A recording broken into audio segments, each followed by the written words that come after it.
Is this where the 7 o'clock one will be too? I hope so. I like this area better. We just had to talk to them to let people in this far.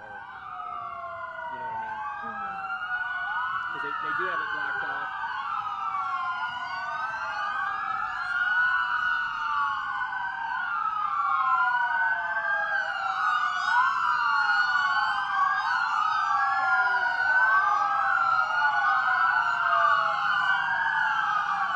This might take a minute. I think they're calling for some more cars. I'll tell you what's going on.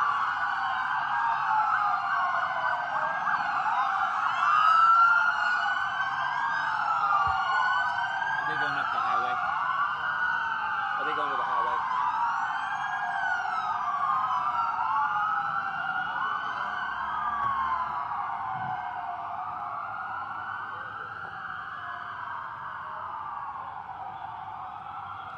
All right, we'll get started with the 6 o'clock briefing.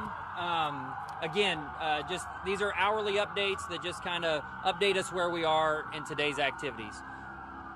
Just as I was coming down here, there were a couple of bottles thrown. They were water bottles. Let that slide. We're hoping that that's isolated and short-lived. Right before we came on camera, we kind of paused for a second because you guys just saw a bunch of police cars leaving. We have had a pretty large group, I don't have numbers on it, but in the over 100 range, that have walked up to the area of I-35 and Broadway. They have walked from here all the way up there. It sounds like they're probably going to try to block the highway or do something like that. So the officers that are up there have called for reinforcements, and that's what you're hearing in the background, is these officers are responding up to the highway. I don't know if it's I-35 and Broadway, West Penway. I'm not sure exactly where they are, but in that area. I think that we have arrested about 3 people this afternoon for very minor. What seems to happen a little bit is people are kind of coming out into the street. We've asked them to get up. They get back up, but there's always a couple that are staying out in the street. So minor things of coming out in the street and not just getting back up like when we ask them to. So that's kind of what happens. But I would remain to call that peaceful. And I think that's where we are right now. It's kind of a long, hot day. People have been in actually a pretty good mood so far. So, the mayor talked about having an open conversation between him, the police officers, and the community. What is your stance on that? So I did want to mention, I believe it's Wednesday night, Jake. Wednesday night at 6:30. Is that what we talked about? I think that there's going to be a unity march Wednesday night at 6:30. I'll have to get the organizations. I don't think we have all of the organizations that are in place, but it'll be a. I think they're calling it a unity march or a unity rally. I don't have the locations time, but it'll be Wednesday at 6:30. And I don't have all of the details on that yet. They're kind of piecing that together. So yeah, I think that there's a great time to have a conversation. It's probably not going to be at a skirmish line with just people yelling profanity. That's probably not the time to have that level of conversation. So we have the 8 p.m. curfew tonight. How do you guys plan on implementing that? Well, we hope not to implement it. We hope everybody goes home at 8 o'clock, just like the mayor said, and we have a peaceful night until 8 o'clock, and then everybody leaves just like the curfew said. That's what we're looking forward to.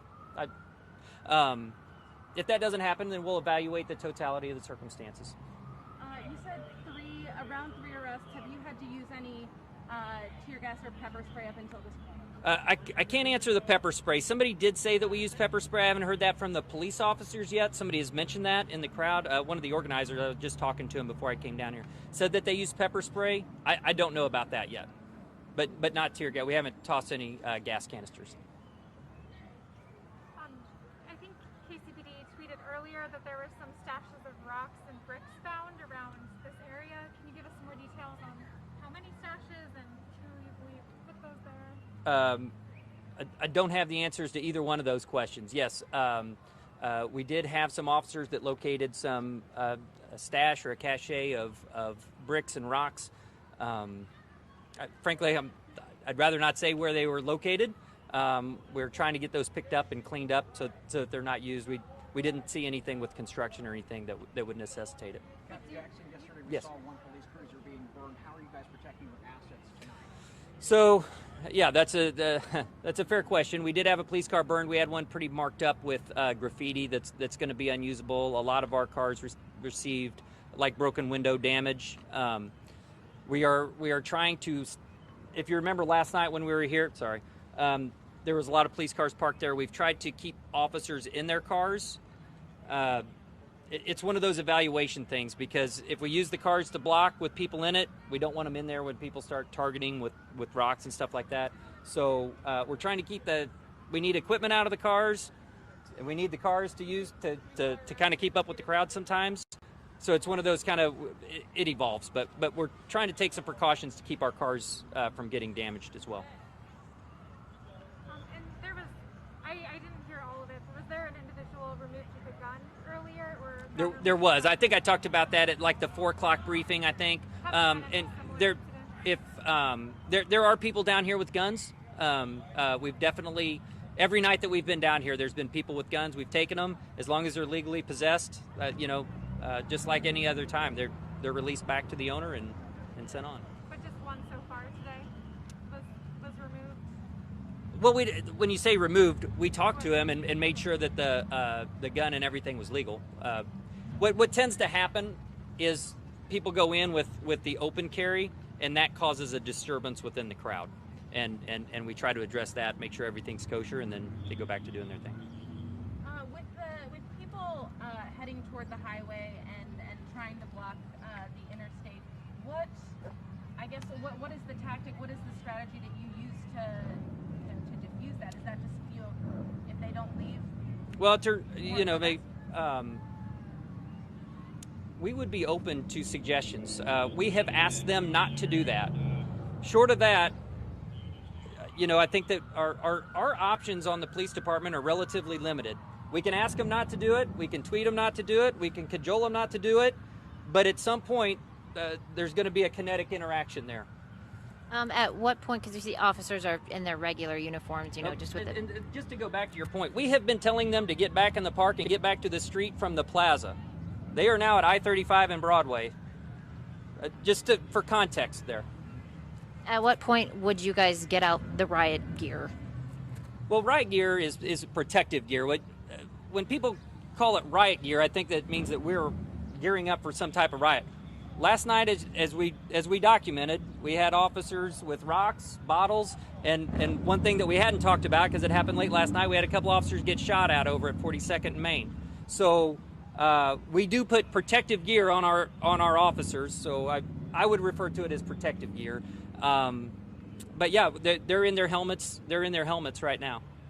What is the strategy with people if they get on the highway and start blocking the highway? Do you just block the highway? What's your strategy?